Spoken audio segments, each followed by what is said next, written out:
जय गुरुदेव। Monkey man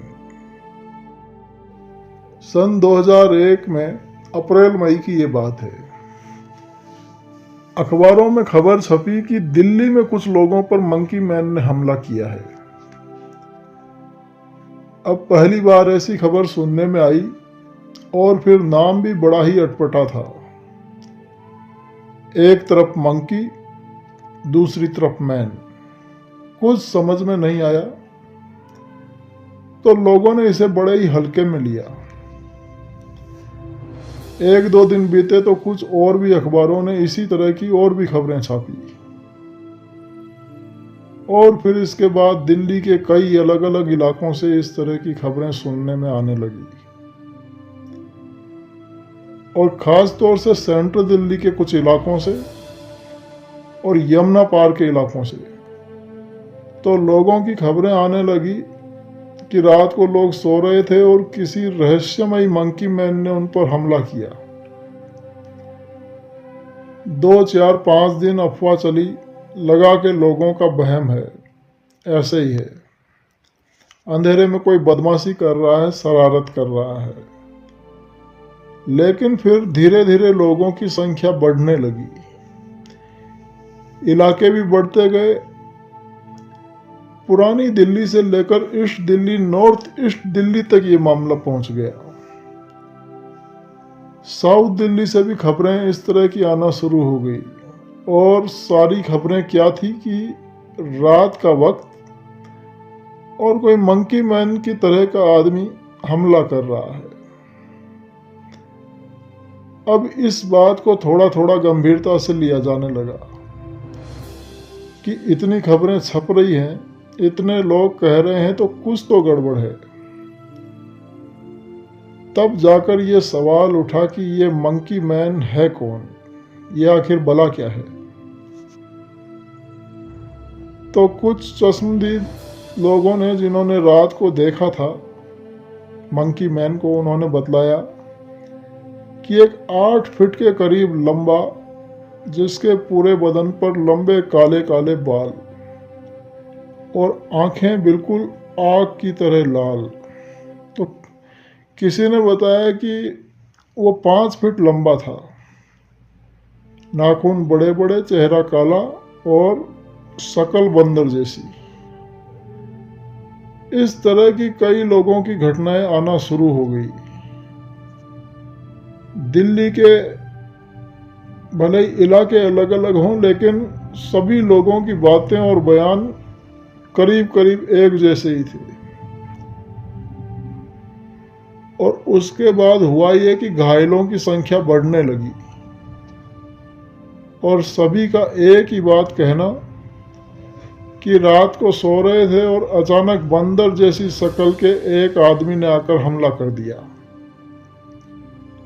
और फिर लोगों के चेहरों पर और शरीर पर खरोंच के निशान, चोट के निशान, और निशान भी ऐसे जिनको देखकर साफ लग रहा था कि ये हमला किसी आदमी ने नहीं, किसी जानवर ने किया है।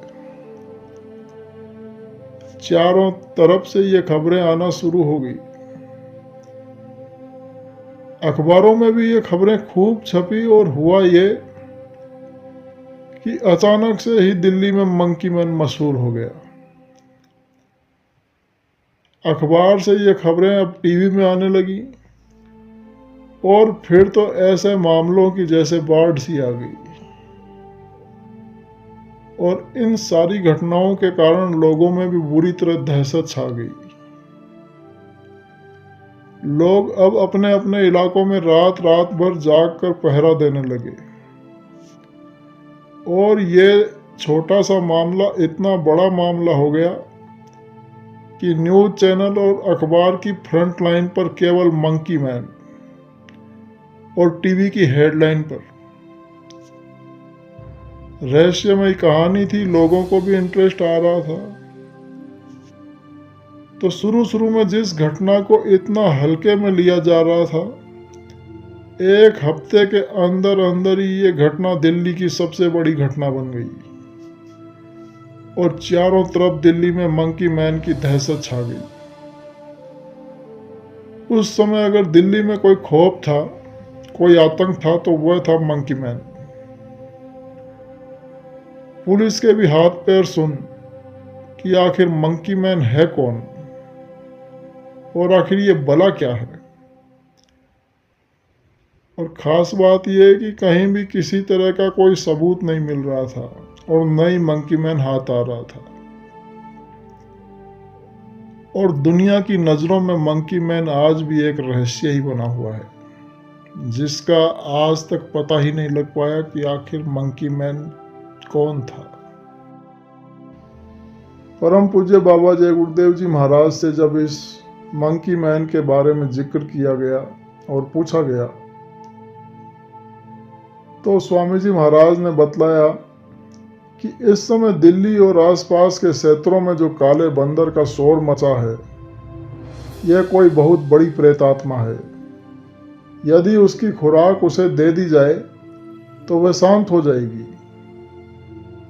10 ग्राम लोबान लेकर किसी तसले या मिट्टी के बर्तन में कोयले की आग को जलाएं, आग ज़्यादा तेज न हो, और उसमें लोबान छोड़ दें जिससे काफ़ी धुआं निकलने लगे। उस बर्तन को रात के समय 9 से 9:30 के बीच, समय आगे पीछे नहीं, 9 से 9:30 के बीच अंधेरे में छत के ऊपर रख दें, वहाँ पर उजाला न रहे, और फिर बोलिए कि आओ अपनी खुराक ले लो और चले जाओ, और इसके बाद आप वहाँ से हट जाइए। यह क्रिया सभी क्षेत्रों में सभी को करनी है। 3 दिन तक लगातार करें, प्रेतात्मा की खुराक मिलते ही वह चली जाएगी। यह विधि राष्ट्र व देश हित में बहुत जरूरी है। इस समय जो असामाजिक तत्व लाभ उठा रहे हैं वह बंद हो जाएंगे। परम पूज्य स्वामी जी महाराज ने अति दया कृपा करके 19 मई सन 2001 को इस रहस्य पर से पर्दा हटाया और इस प्रेतात्मा से निदान का तरीका भी बतलाया। जय गुरुदेव।